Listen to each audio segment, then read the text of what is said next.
ಸ್ನೇಹಿತರೆ, ನಮ್ಮ ಹತ್ರ ಒಂದು ಸ್ಕ್ರಿಪ್ಟ್ ಇದೆ. ಅದನ್ನು ಆಡಿಯೋಗೆ ಕನ್ವರ್ಟ್ ಮಾಡೋದು ಹೇಗೆ ಅನ್ನೋದು ಇವತ್ತಿನ ವಿಡಿಯೋದಲ್ಲಿ ನೋಡೋಣ ಬನ್ನಿ. ಮೊದಲು ಇಲ್ಲಿ ಸ್ಕ್ರಿಪ್ಟ್ ಓಪನ್ ಮಾಡ್ತೀನಿ. ಸ್ಕ್ರಿಪ್ಟ್ ನನ್ನ ಹತ್ರ ಇದೆ. ಇದನ್ನು ಕಾಪಿ ಮಾಡ್ತೀನಿ. ಇರೋ ಸ್ಕ್ರಿಪ್ಟನ್ನು ಕಾಪಿ ಮಾಡಿ. ಅದಾದಮೇಲೆ ಗೂಗಲ್ ಕ್ರೋಮ್ ಓಪನ್ ಮಾಡಿ. ಗೂಗಲ್ ಕ್ರೋಮ್ ಓಪನ್ ಮಾಡಿಕೊಂಡು ಇಲ್ಲಿ ಜನರೇಟ್ ಸ್ಪೀಚ್ ಅಂತ ಇದೆ, ಅದನ್ನು ಟೈಪ್ ಮಾಡಿ ಸರ್ಚ್ ಮಾಡಿ. ಗೂಗಲ್ AI ಸ್ಟುಡಿಯೋದಲ್ಲಿ ಜನರೇಟ್ ಸ್ಪೀಚ್ ಅಂತ ಬರುತ್ತೆ, ಅದನ್ನು ಕ್ಲಿಕ್ ಮಾಡಿ. ಓಪನ್ ಮಾಡಿ. ಓಪನ್ ಮಾಡಿದರೆ ಈ ರೀತಿ ಇಂಟರ್ಫೇಸ್ ಓಪನ್ ಆಗುತ್ತೆ. ರೈಟ್ ಹ್ಯಾಂಡ್ ಸೈಡಲ್ಲಿ ಇಲ್ಲಿ ಈ ಮಾರ್ಕ್ ಮೇಲೆ ಕ್ಲಿಕ್ ಮಾಡಿ. ಮಾಡಿದ್ಮೇಲೆ ಇಲ್ಲಿ ಸಿಂಗಲ್ ಸ್ಪೀಕರ್ ಆಡಿಯೋ ಅಂತ ಇದೆ, ಇದರ ಮೇಲೆ ಕ್ಲಿಕ್ ಮಾಡಿಕೊಂಡು ಇಲ್ಲಿ ನಿಮಗೆ ಯಾವ ರೀತಿ ವಾಯ್ಸ್ ಬೇಕು ಅದನ್ನು ಸೆಲೆಕ್ಟ್ ಮಾಡ್ಕೊಳ್ಳಿ. ಸೆಲೆಕ್ಟ್ ಮಾಡಿಕೊಂಡು ಈ ಕ್ರಾಸ್ ಮಾರ್ಕ್ ಮೇಲೆ ಕ್ಲಿಕ್ ಮಾಡಿ. ಅದಾದಮೇಲೆ ನೀವು ಇರೋ ಸ್ಕ್ರಿಪ್ಟನ್ನು ಇಲ್ಲಿ ಹಾಕಿ.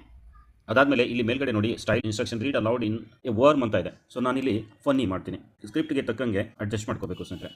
ಫನ್ನಿ ಆ್ಯಂಡ್ ಬೋಲ್ಡ್ ಟೋನ್ ಅಂತ ನಾನಿಲ್ಲಿ ಸೆಲೆಕ್ಟ್ ಮಾಡ್ತೀನಿ. ಸೊ ಇಷ್ಟು ಮಾಡಿ ಈ ರನ್ ಮೇಲೆ ಕ್ಲಿಕ್ ಮಾಡ್ತೀನಿ. ರನ್ ಮೇಲೆ ಕ್ಲಿಕ್ ಮಾಡಿದ ತಕ್ಷಣ ಒಂದು ಸ್ವಲ್ಪ ಹೊತ್ತು ಟೈಮ್ ತೊಗೊಳುತ್ತೆ ಸ್ನೇಹಿತರೆ. ಸ್ವಲ್ಪ ಹೊತ್ತು ವೇಟ್ ಮಾಡಿ. ಸ್ವಲ್ಪ ಹೊತ್ತಿನ ಬಳಿಕ ಸ್ನೇಹಿತರೆ ಈ ರೀತಿ ಆಡಿಯೋ ಜನರೇಟ್ ಆಗಿ ಬರುತ್ತೆ. ಇಲ್ಲಿ ನಾನು ಪ್ಲೇ ಮಾಡಿ ತೋರಿಸ್ತೀನಿ ನೋಡಿ. ಆಸ್ಪತ್ರೆಯಲ್ಲಿ ಡಾಕ್ಟರ್ಗೆ ಹೇಳಿದ್ರು, ಡಾಕ್ಟರ್ ಸಾಹೇಬ್ರೆ. ಸೊ ಈ ರೀತಿ ನೀವು ನಿಮ್ಮ ಸ್ಕ್ರಿಪ್ಟನ್ನು ಟೆಕ್ಸ್ಟನ್ನು ಆಡಿಯೋ ಫಾರ್ಮ್ಯಾಟಲ್ಲಿ ಕನ್ವರ್ಟ್ ಮಾಡ್ಬೋದು.